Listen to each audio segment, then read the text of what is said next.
Hello, good afternoon everyone, and welcome once again to another lecture of this self-knowledge course.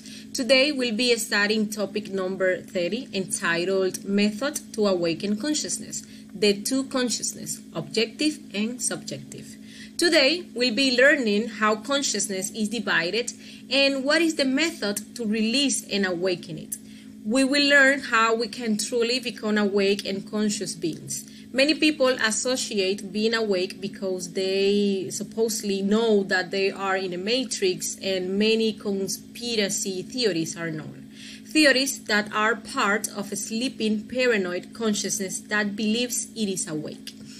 Then we will begin by explaining what is objective and what is subjective. When we talk about objective, we are talking about something that fulfills the purpose for which it was created. We also refer to something real regardless of what we think, feel, or believe. It is the true, the immutable.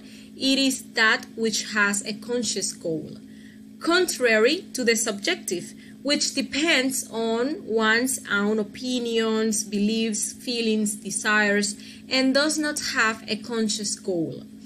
So, we have two types of consciousness, the objective and the subjective. The subjective consciousness or subconsciousness corresponds to that 97% of essence trapped and bottled up by our psychological defects or the ego. It is our trapped soul, which is made of energy, and the objective consciousness comprises the 3% of free consciousness that cannot be trapped by the defects, and it is our spirit made of light. Obviously, the essence or consciousness bottled between each eye is processed by virtue of its own conditioning. This means that the defect conditions the trapped essence and uses its strength or virtue at will. Only with the death of the ego is the essence released. Any disintegrated eye releases a certain percentage of consciousness. The emancipation or liberation of the essence or consciousness would be impossible without the disintegration of each eye. The greater the number of disintegrated eyes, the greater the self-consciousness. The smaller the number of disintegrated eyes, the lower the percentage of awakened consciousness. The awakening of consciousness is only possible by dissolving the I myself, dying in oneself, here and now. Unquestionably, while the essence or consciousness is embedded between each one of the eyes that we carry within us, it is asleep in a subconscious state. It is urgent to transform the subconscious into the conscious, and this is only possible by eliminating the eyes, the defects, the ego. Okay? It is not possible to wake up without having previously died in oneself. Those who try waking up first to die later, they do not have real experience of what they affirm. They march certainly on the path of error. Newborn children are wonderful. They enjoy full self-awareness. They are fully awake. Within the body of the newborn child, the essence is reincorporated, and that gives the creature its beauty.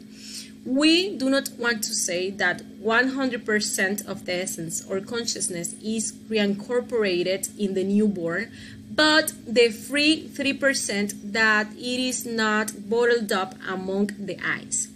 However, that percentage of free essence reincorporated between the organism of the newborn's children gives them full self-awareness, lucidity, etc.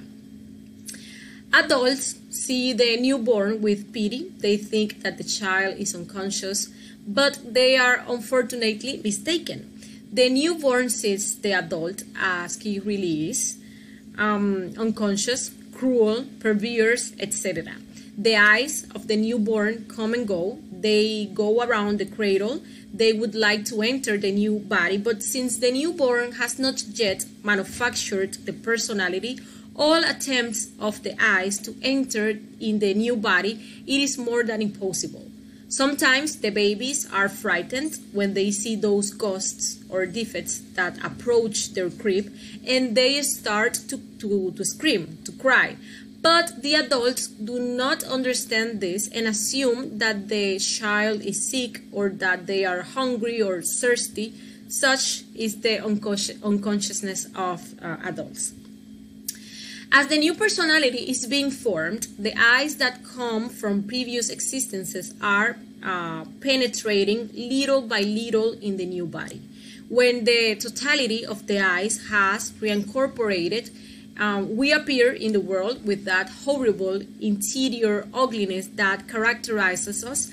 Then we become sleepwalkers, always unconscious.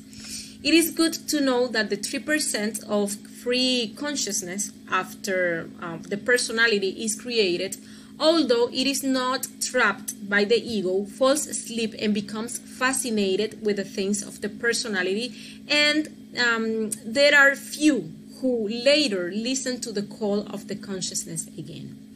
That 3% of free consciousness, it is our guide and knows exactly the path to self-realization. But to do so, it must be awakened.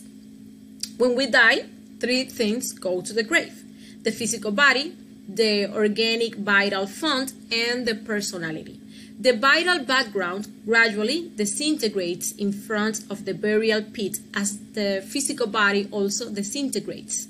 The personality, which could be subconscious, managed by the characteristic defects of that personality, or infraconscious, a personality managed by defects awakened in evil, it goes in and out of the grave whenever it wants. It is happy when the mourners bring it flowers, it loves its relatives, and it dissolves very slowly until it becomes cosmic dust.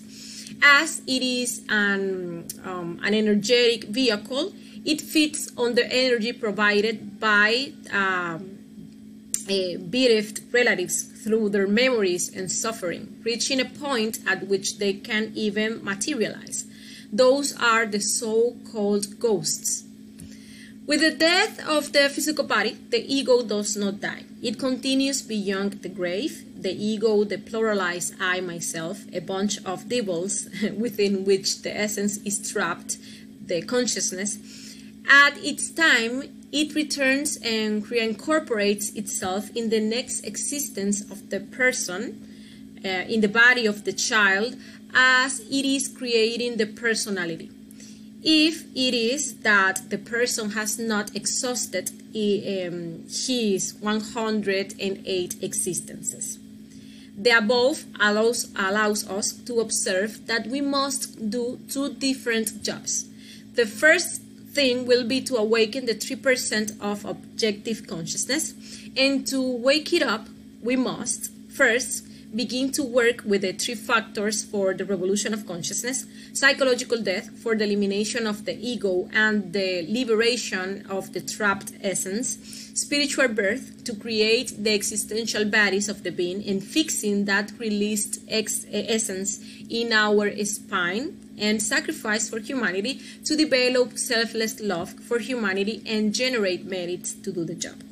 Also, we have to transfer the center of gravity, which is currently in the personality, towards consciousness.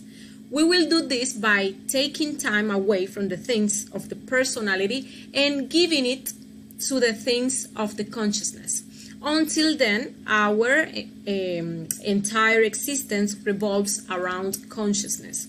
Finally, we have to get out of the fascination in which our personality put us with the things of the world and realize that all this is an illusion, and the only transcendental thing is the path that leads us to self-realization.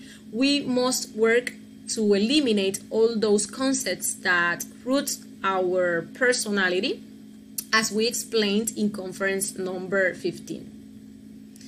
The second thing we'll do is to release and awaken the 97% of subconsciousness. This implies dying in oneself, following these steps. First, self-observation. Looking into our inner world made up of our thoughts, feelings, sensations, and desires in order to discover the different defects that are manifesting. Second, the prosecution. Each discovered defect must be judged until it is fully understood through reflection and meditation. This understanding is the wisdom that is extracted from the defect. And finally, the elimination, begging our particular Divine Mother to eliminate this defect from us. With this phrase, Divine Mother, remove or eliminate this defect from me.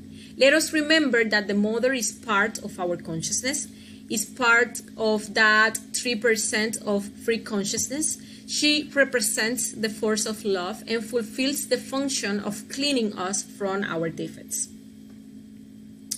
So, we recommend this practice to focus consciousness in the here and now. It is called the soul clue. It consists of dividing attention into 3 parts: subject, object, and location. During the day, and in the most conscious way possible, we have to ask ourselves, who managed me? Which defect is managing me? To know what is the subject or ego that is manifesting through us. Then we must ask ourselves, what does this I do? What is he doing? What is he doing it for, or why is he doing it for? To know what the defect, goal, or motivation is. And finally, we ask ourselves, in what center of the human machine is this defect acting? Will it be the sexual, the instinctive, the emotional, mental, or motor center? This practice helps us to wake up in the moment and be able to identify the defect, its motivation, and its way of manifesting itself through us. And remember that each little detail that we observe, we must ask our Divine Mother to eliminate it. Also, keep this in mind. When we free the subjective consciousness trapped in the defects, we convert it into objective consciousness. This is how consciousness is truly awakened. And well, thank you for joining us for today's conference. If you have questions, you can leave them in the comments and they will be answered. We invite you to the next conference next Thursday entitled Mechanical Creatures. We are going to understand what makes us mechanical creatures and how we can get out of the mechanicalness in which we find ourselves. Thank you very much. Until next time. Bye.